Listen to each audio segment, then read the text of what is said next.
Hey guys, it's The-Nusk, and welcome to another video. So today we're going to be doing something a little bit different. We're going to be commenting a 3v3 match that I had, and that was pretty interesting. And then, if a video is not long enough, we might try to comment one or two 1v1 matches. I also have recorded a lot of 1v1 matches, so I'm going to try to be commenting this in the next few days to put out some more content for you guys. And this intro coming to an end, we're going to jump in right to the first match.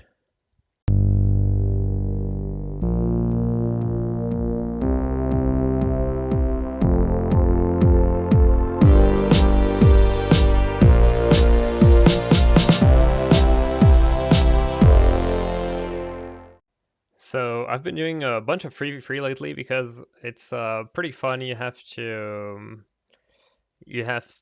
think about everything that your allies can do, and it adds a lot of unpredictability to the matches. Whereas in 1v1s, a lot of times just looking at the gear of each player, you know that if he plays it correctly, he's gonna for sure lose or win depending on the situation. And in 3v3, like everything can happen. Your ally can go completely crazy and just miss a great turn. Your enemy can make a mistake that you can capitalize on, and just sometimes some interactions that you don't predict. And it adds just a lot of fun to the fights. I'm enjoying it more and more. You have to be in a good mindset though. It's like when you play League of Legends, you just have to accept that your allies are not going to play perfectly every single turn, and yeah, you just have to deal with it and like do the best out of every single situation. So we're gonna speed this up a bit. So we're playing with Chen Sadida, distance crit fire Feka, and myself, I'm playing strength crit. So on turn one, I'm going to boost myself, and even though I don't like to do this, I'm going to block the Eliotrope's portal. Sorry, bro, but win's a win. You got to take those. And they are playing with standard intelligence crit Echo Flip. They have an agility Eliotrope and a sort of tank fire sacrier. And you're going to see this fight is going to be crazy because I thought it was going to be over on turn two, the way they played, and sacrier was deceivingly tanky, and we had a lot of trouble because of that. So Feka shields us all on turn one. So far, my allies seem to know what they're going to be doing, which is cool because most of the time it's not the case. And so yeah, this sacrier, he goes into Berserk on turn one. And I'm like, wow, this guy is midlife. He's unhealable on turn one, and he's in the middle of all of us. Like, there is no way this guy survives another turn. And boy, was I wrong. This guy tanked forever. You'll see. So yeah, he has a death-defying shield. So by doing what he did, he immediately goes into like the part where he has like the 20% reduction, plus he has a sacrifice passive, and yeah, with all of that, he is really deceivingly tanky. I go for a small redirection. That's gonna allow me and my fake to hit him. And yeah, I thought he was gonna die, but then I see my damage. I see that through okay, it was a small redirection, but I do only 300 damage for a 4 AP, and then my cat's eye bow hit for 350, and I'm like, oh, there's a problem. I even checked my stats to see if I didn't put my points in intelligence by mistake, but no, these were my real stats. But he's just incredibly tanky. And you can see that while we were doing that, the Eliotrope co-opted our Sedida, so he's on the other side of the map.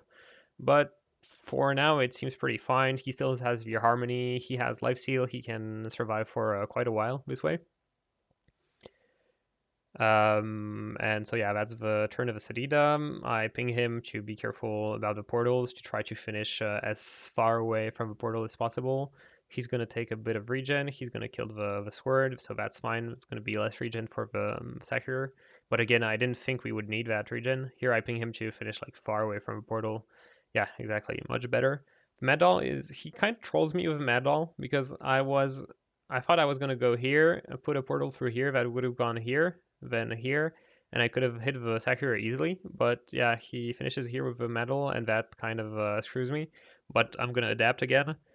So the Eliotrope goes through his portals, and he's gonna continue hitting the Sadida, but fortunately, uh, he has Harmony.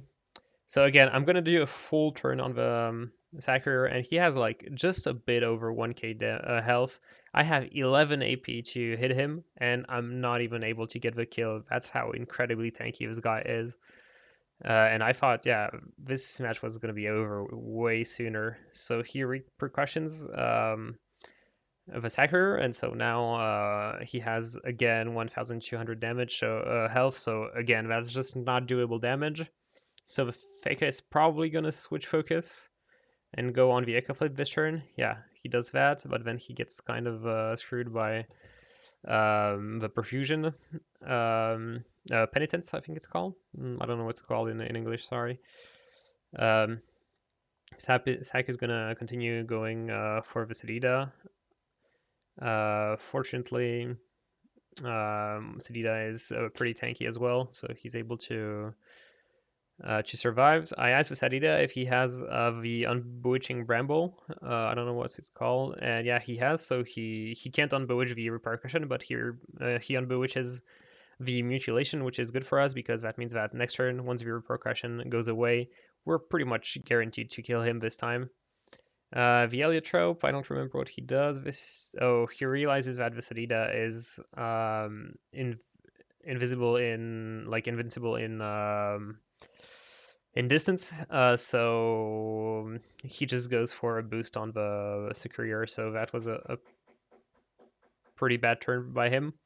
I decided to turn on the Echo Flip since this turn it doesn't make much sense to hit the sacrier since the repercussion is going to go away anyway, and we would not have been able to kill him. I don't think so. So I just put a lot of damage on the Echo Flip so that we have a second pressure if they are able to trade kill Sedida for a sacrier. We have a big lead on in the 2v2. So here you can see that the repercussion went away because the AK Flip played his turn. So the fake guy is going to be able to kill the sacrier. Now it's just about trying for them not to get the trade kill. But my fake guy has an archetypal bow, which is really nice. It kind of saves my Satida, and then he puts the I don't know is that bulwark? I think it's called. Maybe I just made that up. I don't know. Okay, so he does this spell, which makes these two guys share damage. So that now, if they want to kill the Sedida, they also have to do 2,000 damage to the Fekka at the same time. So that becomes pretty hard to do.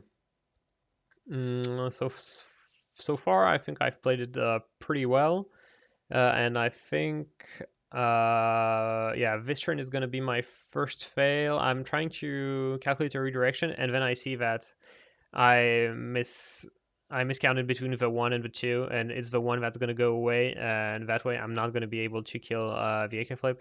So I just decide to block. I finish on the only portal the opposing Eliotrope has on our side of the field, and so this way he can't really reach us anymore. So my turn wasn't that good, but at least I'm sure that the Eliotrope is not going to be able to do anything super good next turn. We continue doing damage to the Eke Flip. Vasidida is gonna use this ability from the Fake Up pretty well. He's gonna take the kill on the Eke Flip, and yeah, he's not gonna die, and we for sure win the 2v1. Maybe I wouldn't win the 1v1 because he's agility, so maybe I could win the 1v1. If he was fire, probably not. And yeah, so here he finishes just next to your portal. He knows that it's finished, so I'm just going to be able to hit him as hard as I can and finally take advantage of my high damage set. And yeah, we almost one turn to him, and the fake guy is going to finish the job. And yeah, it was a pretty good game. The sacrier was really deceivingly tanky. I thought we were never going to be able to kill him. My allies, I don't know if they were playing the most opti sets, but they played very well. They didn't make much mistakes, and we were able to focus down the people. So yeah, it was an overall pretty good match. I hope you guys enjoyed this commentary, and I might put just a small 1v1 match as a bonus, so that this video is just a bit longer.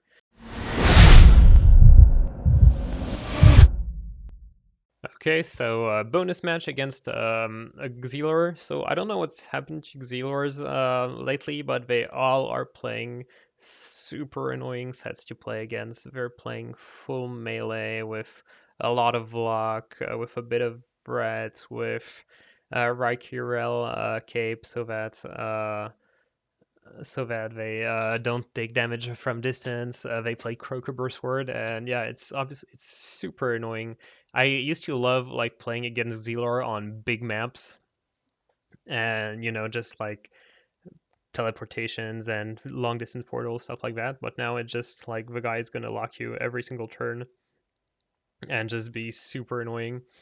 So yeah, like on a map like this, I know almost for sure that he's gonna be playing a melee build, and the only way for me to beat a melee build like this is to play pushback. And since I know you guys like the pushback videos, I included this in the video. So yeah, he's playing like agility, multi-element, full damage, full lock, regen with Raikirel. So yeah, pretty annoying. What is good for me is that I have like 40% res, plus a shield that gives 15% melee resistances, plus I have 70 crit res, and even with that, you can see that he's doing a lot of damage. I think that he would be hitting for like 1000 for free AP if I didn't have all of these resistances. And yeah, he's putting good pressure on me. Right now, he put the -2 AP spell on me, so I'm not in much of a hurry to hit him. I'm just gonna unproc his Dofuses. He's gonna unbewitch me. That's why I didn't go for diffusion, because he's just gonna unbewitch me every single time, so I don't even bother. The big advantage I have against him with this mode is that I have a lot of regen and he doesn't have erosion, so I have to take the time from time to time to heal up, because I'm probably gonna win the long game. If I get rid of a synchro and I heal up from time to time, I should be fine.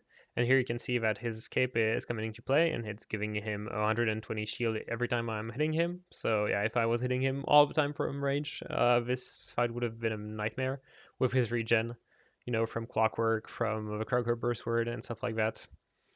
It would have been really complicated. He goes for a big turn. I'm at 1,400, and you can see that even on 50% res and 5,700 health, this match is pretty tough. Again, I'm gonna go for some pushback. Here he says your shield is carrying you, and yeah, of course, it's a melee raise. That's exactly why I put this shield. Okay, I think this turn he's gonna go for some damage, and he's gonna proc my Sparkling Silver Dofus, if I'm not mistaken. Yeah, exactly. So that's pretty good for me. Unfortunately, I don't see a kill on him here. I don't have a lot of AP because he took some away from me, so I'm just gonna go for some healing and a small boost.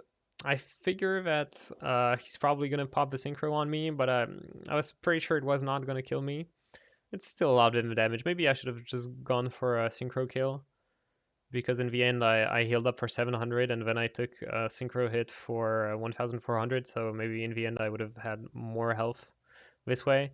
Okay, and so now I have a return of his spell, which gives me AP back. Yeah, I think I have just enough AP to kill him with a release skill, which is always pretty nice. And I'm happy to be able to win these matches against Zelors using a fun set, because otherwise it would be completely impossible with this kind of set. I would be locked every single turn. I would lose like 5 AP to unlock, and then I would be hitting and giving him 200 shield every time I hit him, and yeah, it would be a nightmare. So the pushback set works pretty well for that.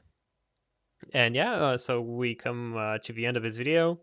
I hope you guys enjoyed it. As I said, I've been able to record a lot of matches, and I'm trying to progress up in the ladder, even though I don't play enough to be able to make some significant progress. I'm trying just to become better at my game and try to give you some interesting games to watch. If you guys enjoyed it, as usual, I would really appreciate if you could leave me a comment, a like, and subscribe if you haven't already. And with all of that being said, I'll see you guys next time.